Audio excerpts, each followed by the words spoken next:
First of all, for those who are not familiar with NetBird, quickly, what is NetBird? Then the use cases of accessing Kubernetes and the challenges of Kubernetes access. And then there will be a live demo, and I'll show you how to simplify and secure access to Kubernetes with NetBird. After that, we'll jump into the product roadmap of NetBird and a Q&A session. So quickly about NetBird. So, and for those who are not familiar with this 5%, NetBird is an open source overlay network for remote access and infrastructure. It is based on WireGuard, and it does lots of cool things. So on this diagram, you can see a few networks. So one of them is an office network, and there is a server, two servers.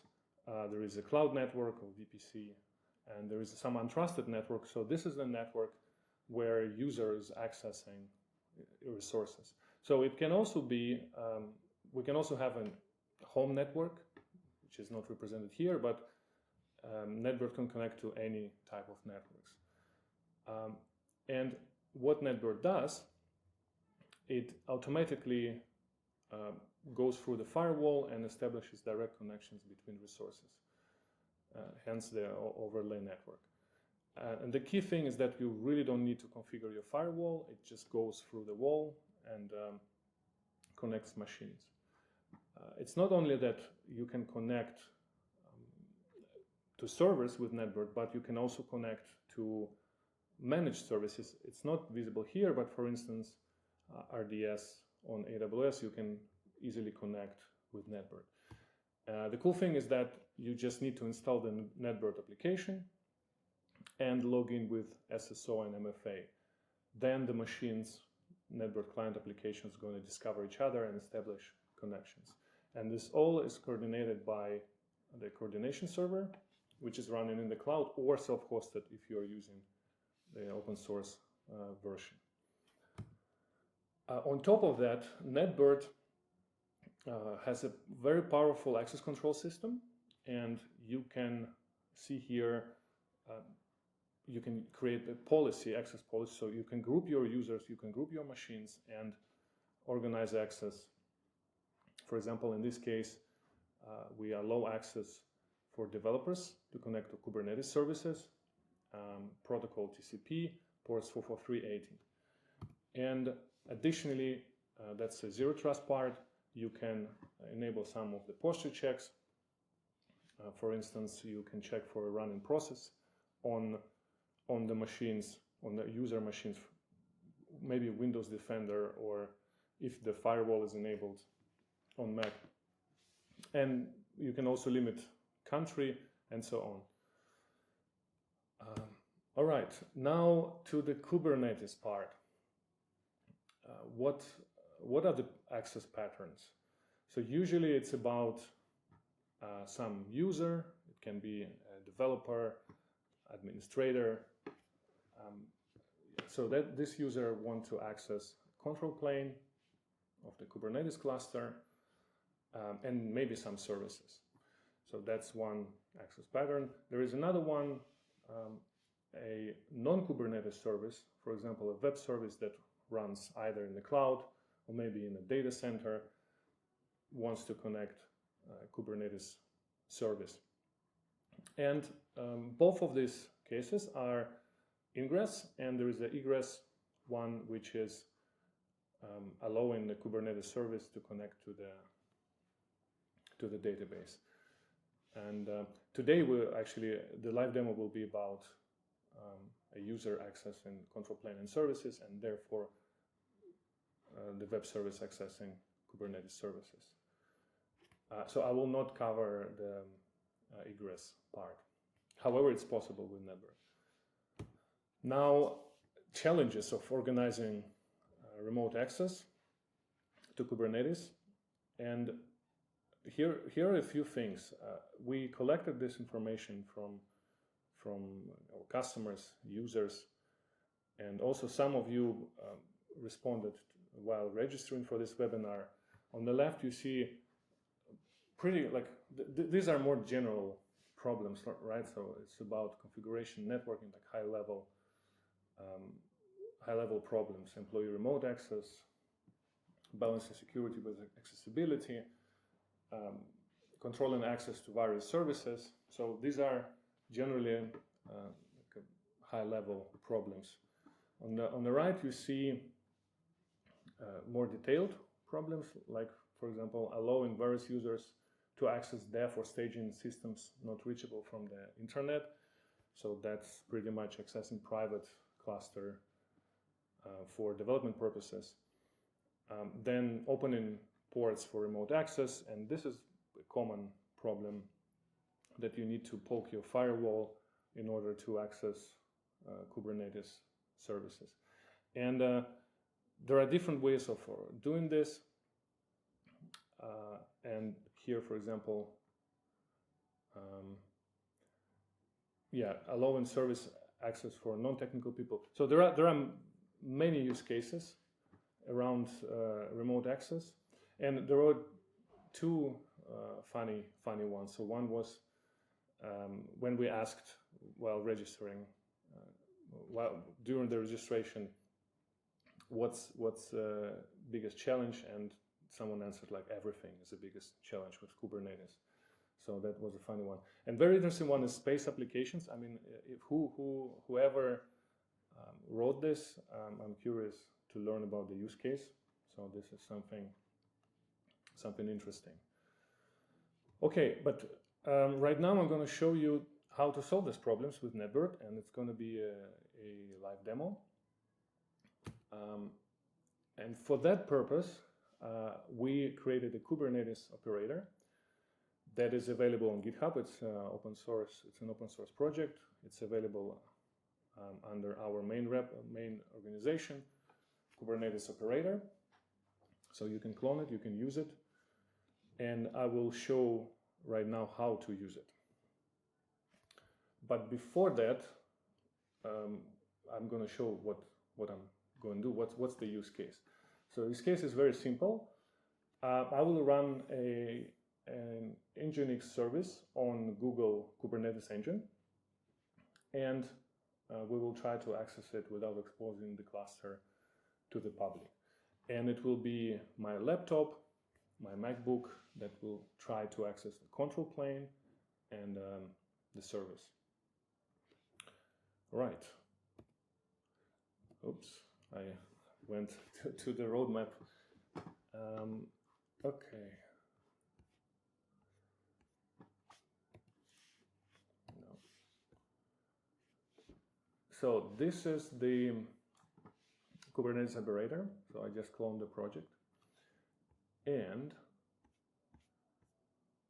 this is the cluster that I already have. And the cluster is on Google Kubernetes Engine. It's a simple cluster. There are 3 nodes.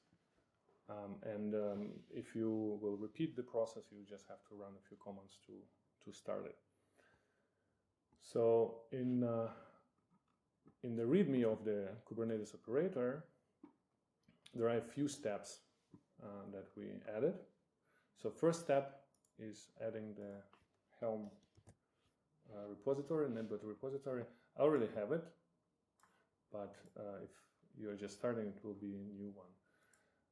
The second one is a cert manager, and we use cert manager for Kubernetes API to communicate with NetBird operator. So I'll just run it. There is a third command, which is adding NetBird API token. And here's the command, but I will not show you our token. How to get a token, NetBird token? You can simply go to users, service users, team, service users, create a service user if you don't have one, and create access token. So I already have one, and I put it in the NetBird path secret file. So I'll just run this command. So at this point, we have a namespace, NetBird namespace. We have a secret in this. We added the secret to the Kubernetes secret store, and now we have to create a file, right? So that's there is an example that we also added in the repository, and we pretty much define the values for the operator here. I will now I will run the helm install command to install the operator, NetBird operator, providing the values that I just showed you. Oops, there is an error here, but let's fix it.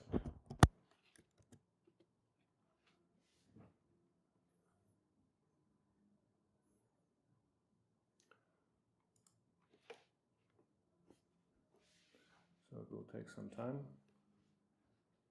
Okay, now we have it. We added the operator. Let's check the pods.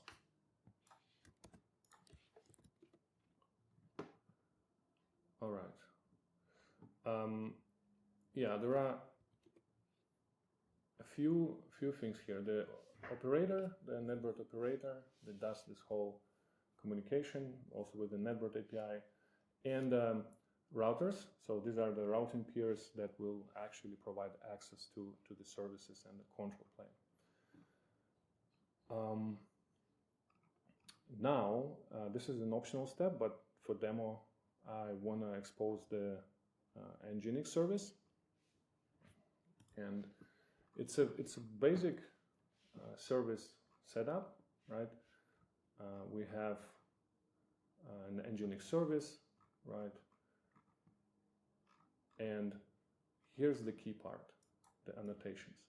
So this is something that is provided by a NetBird operator, and you can define the groups that the NetBird service will be added to, and therefore you can use these groups to create access policies and access the service. So you name the resource that is created on NetBird, and I'll just run the command. So in this case, I created a group Nginx Kubernetes Google Kubernetes engine, and I will run it.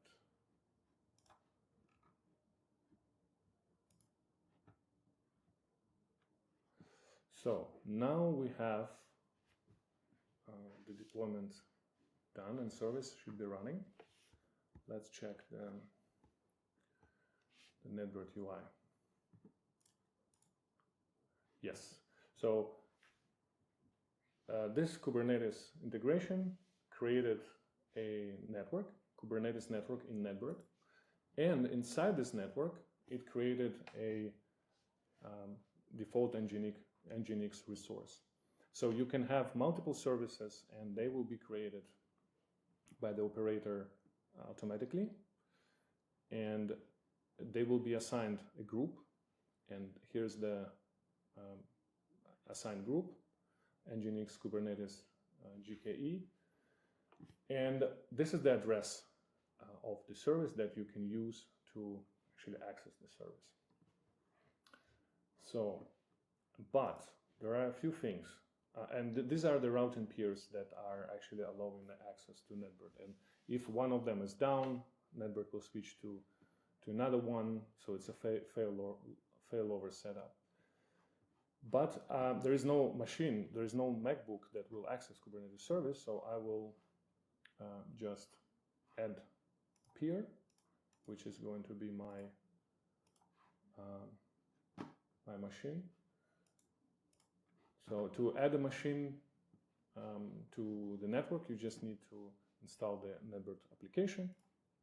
We support Linux, Windows, Mac, iOS, Android, Docker, serverless environment, so you can pretty much run NetBird everywhere. And it's Mac for me. I already have it installed. So after the installation, you just need to click connect.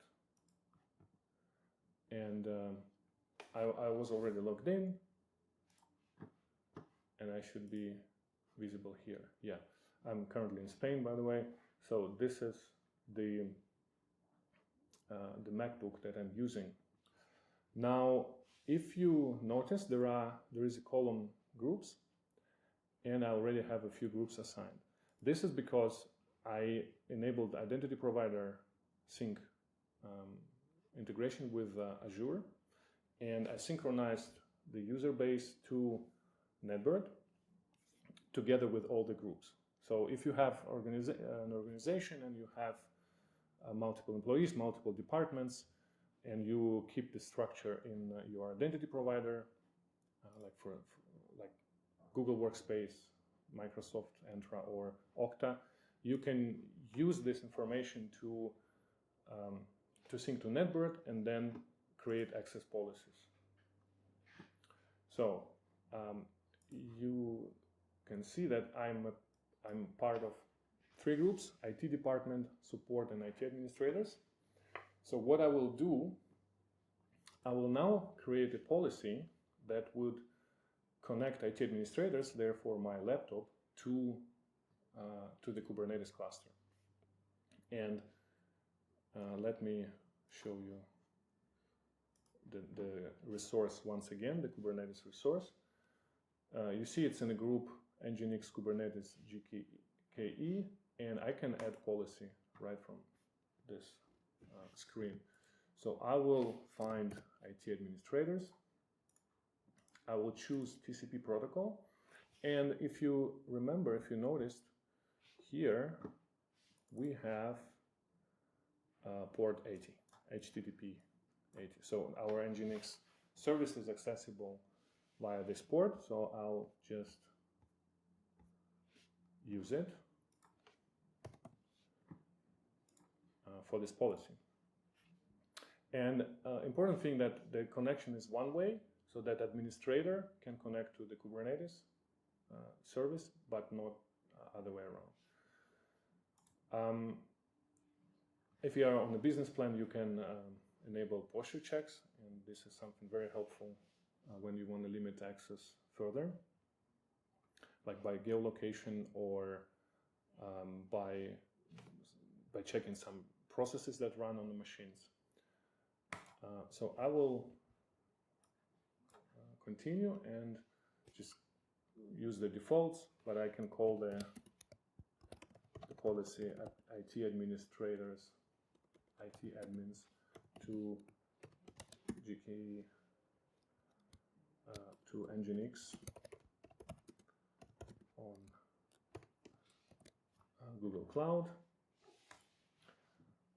So now I have a policy, and you can see this policy right here.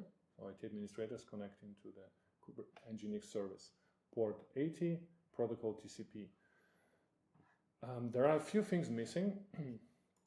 So if you are using this feature, networks feature, you need to enable DNS wildcard routing, and this is needed for resolving the private DNS names, because the Kubernetes cluster is private, and the machines that are inside this network can resolve it. My machine obviously cannot, and this feature allows you to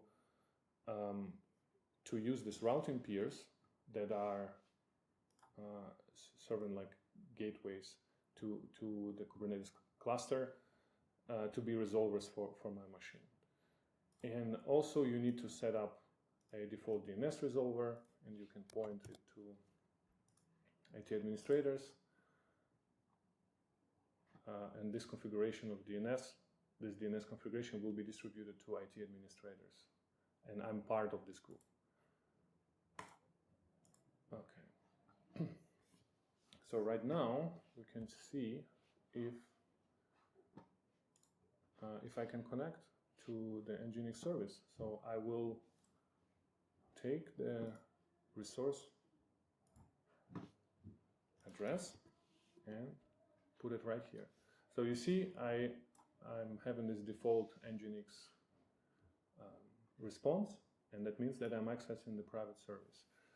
And what I can do, I can go to policies and disable this policy, for instance. What will happen, I will lose access. So this way you can organize access and allow access only to certain groups of people or even groups of infrastructure. It's not only limited to user and to Kubernetes access, but it also allows you to connect the servers to Kubernetes. So if you have some workloads in the cloud or maybe on-prem and you have your Kubernetes running on AWS Kubernetes service, or like here Google Kubernetes engine, you can connect to these clusters from anywhere pretty much. Yeah, and you saw the cluster here. I can now mark it as private. So you see it was publicly accessible, and the reason is because I needed to use the kubectl command, and now I can mark it as private. So it will be closed to the public. And the other thing that I will do, this is the private endpoint of this cluster. I can now create another resource in the same network. That would be Kubernetes control plane. And I'll just paste the IP address. For instance, add it to I'll create a new group, Kubernetes control plane, just like that. And if you don't have group in NetBird, you can NetBird will create it automatically. You just type it. Yes, now I have this resource, and I can add policy, and for now I can say the same, that IT administrators want to access control plane. You can keep all traffic,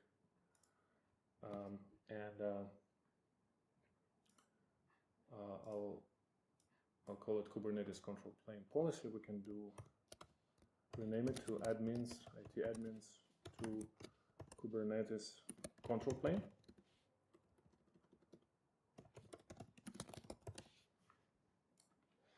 And now you have two resources, and you can access both.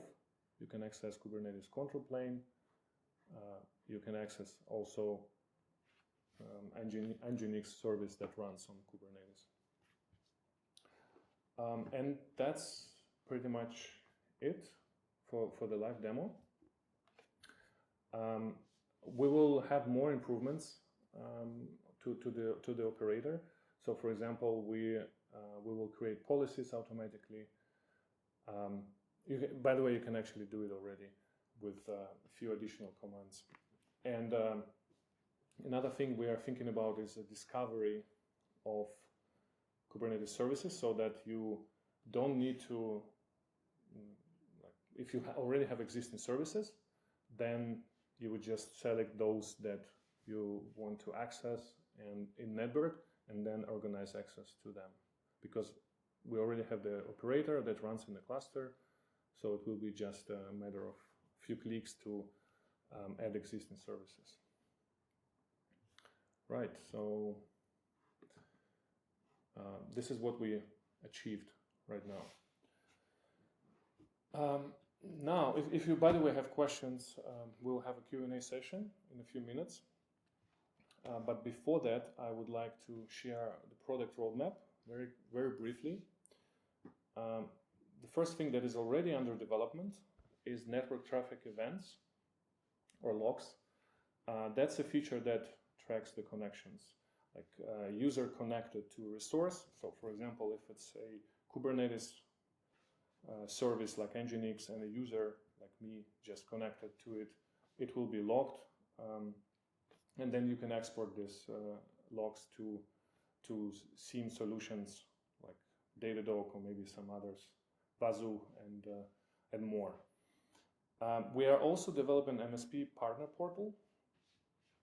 That's something that we started recently, but we had great traction from MSPs, and we will be done with it pretty soon. So stay tuned. Lazy connections, that's an important one, so that we will not establish connections by default, but we will establish them on demand, so that if a user tries to access a resource, that only then the connection or WireGuard tunnel gonna be created. We will have Kubernetes operator egress controller in Q2. So that's the part that I showed you in the beginning. We have ingress Kubernetes operator, and we'll have the other way around, so that the Kubernetes services can access maybe remote databases or other non-Kubernetes services. We will rework Android client. It's currently done in React Native, but we will either do it natively or with Flutter. We'll improve the SSH feature so that you don't need to use NetBird SSH, but just your regular SSH client. We'll add more posture checks for the zero trust part, and many more integrations with EDR, MDM, and SIEM, like EDR, like SentinelOne, SIEM, Bazoo, and there are so many, Greylog, for instance. So we will all add them all. IPv6 is planned for this year, and same for auto updates. Of course, we have more minor things or more other features that are smaller by the scope, but here I just wanted to show you the biggest ones. And the last thing I want to show you is the NetBird team that is behind all this product roadmap, all these features that we developed, behind the Kubernetes operator as well. So you can see we eat a lot, but we also work a lot. And I think now we can go to the Q&A session. So Pari, are you back, right? Yes, I'm back, and I also invited Maiken to the call. Hello, So everyone. thanks so much for the presentation, Misha. That was awesome, and we have a lot of questions actually. So maybe there's some ways to sort it. So on one side you see the popular ones, but if you click on that drop down, you'd also see the most recent ones as well. So yeah, there's a bunch of them to go through. So I'm gonna get started with the first question, and I'm gonna ask you the first question for it. Like, is it possible to connect Kubernetes to the self-hosted NetBird? Yes. I can take this one. It is possible. So when you define the values for the Helm chart installation, you can define a Kubernetes API URL, and then when you deploy the operator, it will connect to your self-hosted installation. So it's a NetBird API or yes. Kubernetes. Okay. So yeah, there is a configuration property for NetBird URL, management URL. So that's possible. Okay, this is done.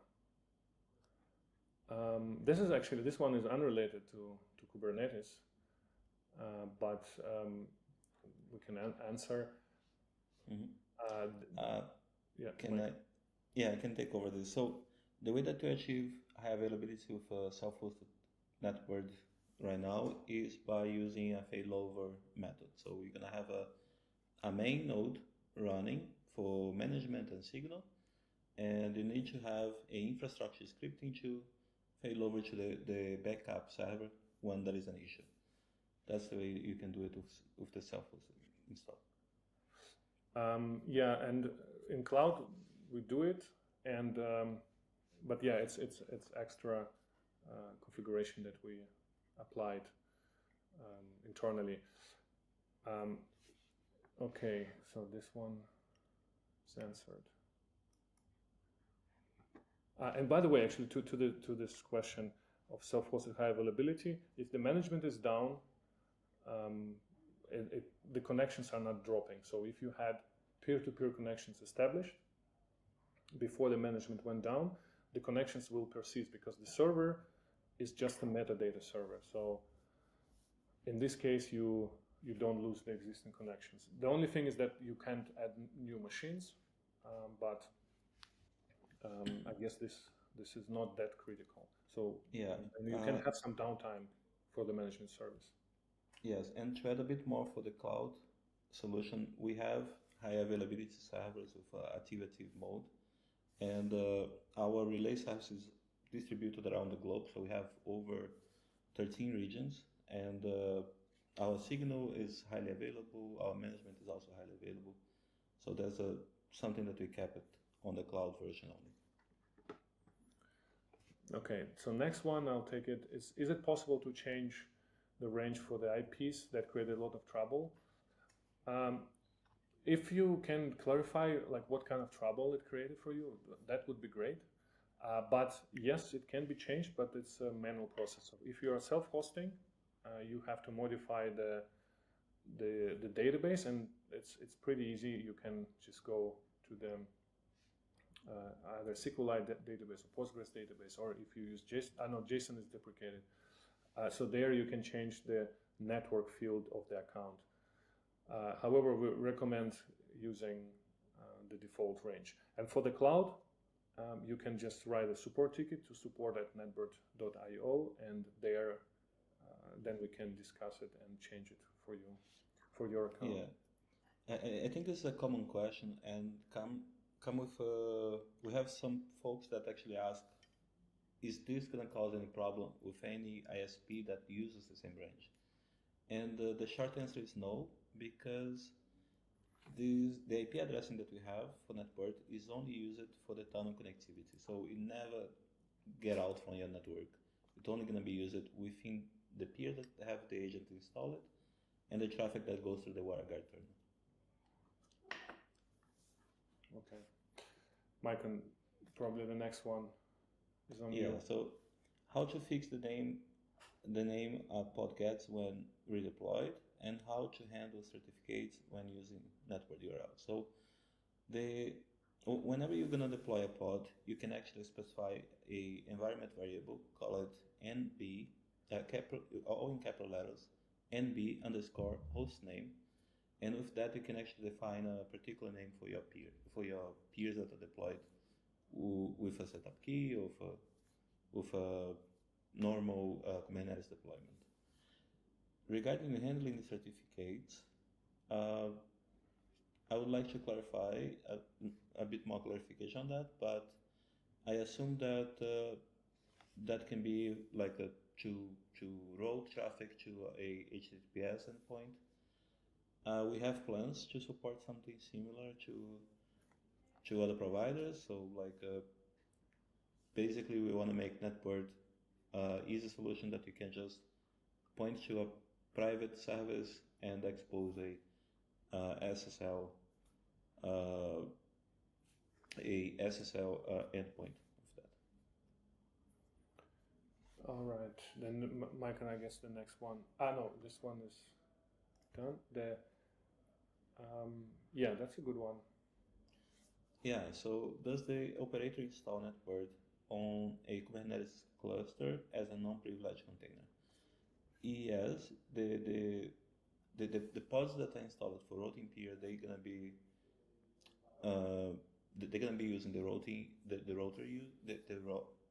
user, but the operator doesn't need any other permissions besides just running API key and so on, and the regular operator permissions to listen to service updates and list services. That's all it needs. All right. Does this methodology apply to EKS, GCP? Yeah, Google Cloud was just demonstrated. We tested it on EKS. It also works there. Apex Cloud Platform, OpenShift. It should work, right? We haven't tested it, but it's It's a generic setup, right, Michael? Yes, so we developed the operator with the version 0.31, sorry, 1.31 of Kubernetes, but we don't use any special API or new resources or anything like that. So it should be rather comparable. We did not test that much, that low on versions, but it should be rather comparable, and it should work as well on 132. I'll answer this one quickly. In which country is NetBird Cloud hosted? It is in Germany. And once again, we have management server that keeps the metadata. It's hosted in Frankfurt in Germany. But the relay service, when a peer-to-peer connection isn't possible, NetBird falls back to relay servers. These are distributed around the world. And if your users are in Germany, they will use the local relays. If your users are in the States, they will use local relays too. So the traffic will stay in your country, pretty much. And it's also peer-to-peer encrypted. We as a provider of the cloud solution, we don't see the traffic because it's encrypted with WireGuard private keys. Will there be official documentation on Kubernetes networking with NetBird? Yeah, I mean, we will publish a few docs. We already have the README with all the instructions and how to use it. Maybe we will add a little bit more details. But yeah, we tend to document our software. Yeah, we definitely gonna add some use cases, some things that you can relate a bit more of your own setup, and it should be coming latest next week. Yeah, and I also will publish the steps that I performed today. So together with all the cluster provisioning and configurations. So not this kind of short version, but a use case version that you can then reuse for your use case. From a zero trust perspective, one downside of WireGuard is that it can split tunnel. Will NetBird be the primary route in the future? You can actually, as I understood this, if I understood it correctly, you can set up an exit node in NetBird, and then you can route the whole traffic, all the traffic through this node, all internet pretty much. But by default, it's NetBird only only serves the traffic of the internal network, of NetBird network. So if you are connecting to Kubernetes, like in the example that I showed you today, then it goes through the WireGuard tunnel, and the rest, if I'm going to YouTube or to Google, it goes through internet. Mike, do you have something to add here? No, I think you got the exact point. So whenever you need to route all traffic of your users through NetBird, you can just set up an exit node, and that will happen for you. You can also configure as much that you split the traffic, the private traffic only, you split only the DNS queries that you want, so NetBird can be configured to approach all these cases. Okay. The updates of Android and iOS clients to support setup keys. Mike, what do you think about that one? When you think about mobile devices, you usually see a person behind it, and by default, we don't intend to add the support.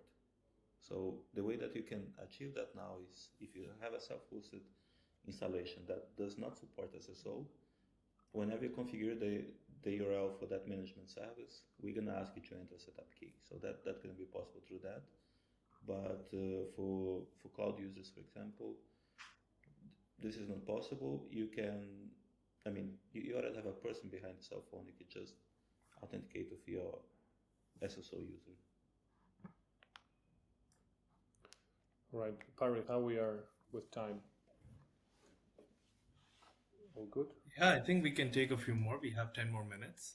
We have All right. people watching, so why not? And just to add here, if someone else has a question and doesn't know where to ask it, you can just scan that QR code on the left on your phone, and then you should be able to see it. But go on, Misha. Okay. Can I see, I don't know, when integrated with Okta, will NetBird control access to Kubernetes based on Okta risky user groups? To be honest, don't know this feature of Okta, but what I can tell you that the groups that you have in Okta, you can sync them to NetBird via the integration, the scheme integration, and then you can use these groups to create access control policies. Something that I showed you in the demo, that we sync the user groups from Azure, it's working the same with Okta. But I guess the question is about something more specific. Mike, and do you know what they're asking?